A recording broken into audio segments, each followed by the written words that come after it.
সাকিব আল হাসান শুধু দেশের না, সাকিব আল হাসান আমাদের সারা ওয়ার্ল্ডের একজন এক নম্বর অলরাউন্ডার। তাকে ছাড়াই খেলতে হবে। ইয়েস, ব্র্যান্ড ভ্যালু বলতে যেটা বোঝায় সেখানে কিন্তু মারাত্মক ধাক্কা খাবে, এটা কিন্তু নো ডাউট।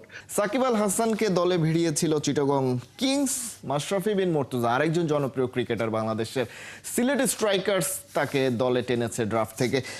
তাদের দুজনের কেউই খুব সম্ভবত বিপিএলে খেলতে পারছেন না। সেক্ষেত্রে এই যে ব্র্যান্ড ইমেজের যে বিষয়টা, জনপ্রিয়তা, সাধারণ মানুষের কাছে গ্রহণযোগ্যতা, এই বিষয়গুলো আসলে এই সিদ্ধান্তকে, অর্থাৎ তারা যে খেলতে পারছেন না বা থাকছেন না টুর্নামেন্টে, সেটা আসলে কতটা প্রভাবিত করে? যে দেখেন, নো ডাউট সাকিব আল হাসান শুধু দেশের না, সাকিব আল হাসান আমাদের সারা ওয়ার্ল্ডের একজন এক নম্বর অলরাউন্ডার। তাকে ছাড়াই খেলতে হবে। ইয়েস, একদিন আসবে যখন উনি রিটায়ারমেন্টে যেতেন, তখন থাকবেন না, সেটা ডিফারেন্ট ইস্যু।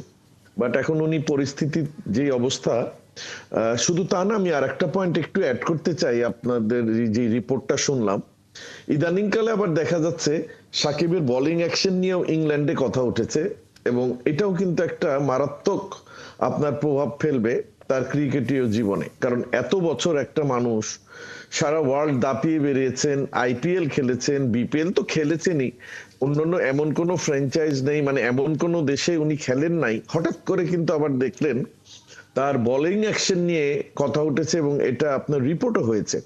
তো সব দিক দিয়ে মিলিয়ে বিপিএলই ফেরত আসি। আপনার ব্র্যান্ড ভ্যালু বলতে যেটা বোঝায় সেখানে কিন্তু মারাত্মক ধাক্কা খাবে, এটা কিন্তু নো ডাউট। বাট আমার ব্যক্তিগত মতামত যদি নিতে চান, তাহলে বলবো এইভাবে, আমার মনে হয় না উনি যখন দেশের জন্যই খেলতে পারেননি, উনি হয়তোবা, আমার কাছে মনে হচ্ছে যে আমাদের বাংলাদেশের যে সামনে বিপিএলটা হতে যাচ্ছে ওটাতে পার্টিসিপেট করবে।